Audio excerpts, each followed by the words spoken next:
ये आज का प्रेस ब्रीफिंग रखा गया है। आप लोग अवगत होंगे कि फुलवारी शरीफ में हमने पॉपुलर फ्रंट ऑफ इंडिया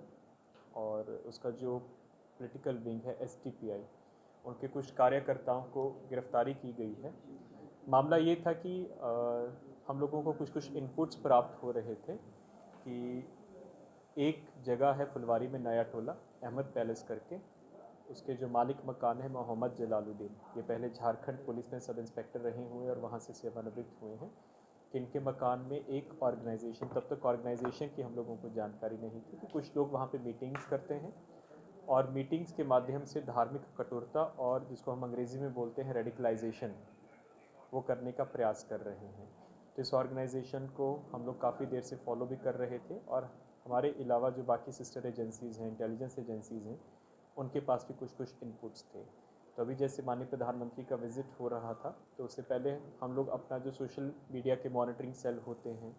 और जो इस तरह के इनपुट्स के ऊपर हम लोग और सघन रूप से जांच करते हैं, तो इसी क्रम में हम लोगों को पता चला कि 6 और 7 जुलाई के बीच में 10-12 लोग अन्य राज्यों से आकर, विशेषकर तमिलनाडु और केरल से आकर वहाँ पे मीटिंग लिए हैं और कुछ लोगों को शारीरिक प्रशिक्षण दिए हैं। बिल्कुल नॉर्मल कोई आर्म्स का प्रशिक्षण नहीं, बल्कि शारीरिक प्रशिक्षण दिए हैं। इसी इनपुट के बिना पर फिर उस जो ऑर्गेनाइजेशन है उसका ऑफिस लोकेट किया गया नया टोला में और छापामारी की गई। छापामारी के क्रम में हमको वहाँ से कुछ ऐसे डॉक्यूमेंट्स मिले जो कि जिसमें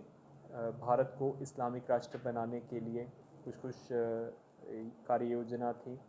और इस प्रकार की कुछ टिप्पणियाँ थी कि हम लोग किस तरह से जो एक पर्टिकुलर ऑर्गेनाइजेशन है इसका पॉलिटिकली हम कैसे एक्सपेंड करेंगे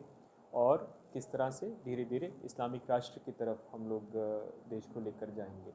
उसी के बिना पे इन डॉक्यूमेंट्स को सीज़ किया गया है और फुलवारी थाना में एफआईआर हुआ है।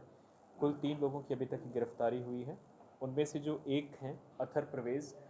प्रवेश के जो अपने भाई हैं मंजर प्रवेश, वो पहले सिमी, जो कि अब बैन हो चुका है, उसके एक्टिव कार्यकर्ता थे और उसमें वो सिमी के सदस्य होने के नाते जेल भी जा चुके हैं। और जो उनके भाई हैं अथर प्रवेश, वो खुद भी पहले सिमी के कार्यकर्ता रहे हुए हैं और सिमी के पूर्व के जो मेंबर्स थे उनके बेलर का काम करते थे। उसके अलावा जो मालिक मकान है जिनके साथ एग्रीमेंट हुआ था मोहम्मद जलालुद्दीन, उनकी गिरफ्तारी की गई है। और तीसरे हैं अरमान मलिक, जो कि इस ऑर्गेनाइजेशन के अब सक्रिय सदस्य हो गए थे और मीटिंग्स ऑर्गेनाइज करवा रहे थे।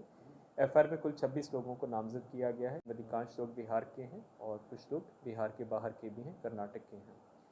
और उनकी प्रति साक्ष्य संकलन की कार्रवाई की जा रही है। और अभी तक जो अभी तो अनुसंधान बिल्कुल प्रारंभिक स्टेजेस पर है। जो पता चला है कि ऑर्गेनाइजेशन बेसिकली मोबिलाइज़ करती थी, मस्जिद में और मदरसा में यूथ्स को मोबिलाइज़ करते थे और कठोरता की तरफ, जिसको हम अंग्रेज़ी में रेडिकलाइजेशन बोलते हैं, उसके लिए ये लगातार कार्यशील थे। इसका जो मॉडस था कि ये लोग जैसे शाखा होती है, आरएसएस अपनी शाखा ऑर्गेनाइज करते हैं और लाठी की ट्रेनिंग देते हैं, उसी तरह से ये लोग शारीरिक प्रशिक्षण, फिजिकल एजुकेशन के नाम से लोग अपने यूथ्स को बुला के और उनको प्रशिक्षण दे रहे थे और उसी के साथ ही जो अपना एजेंडा है और प्रोपोगेंडा है, उनके माध्यम से यूथ्स को ब्रेन वॉश करने का काम कर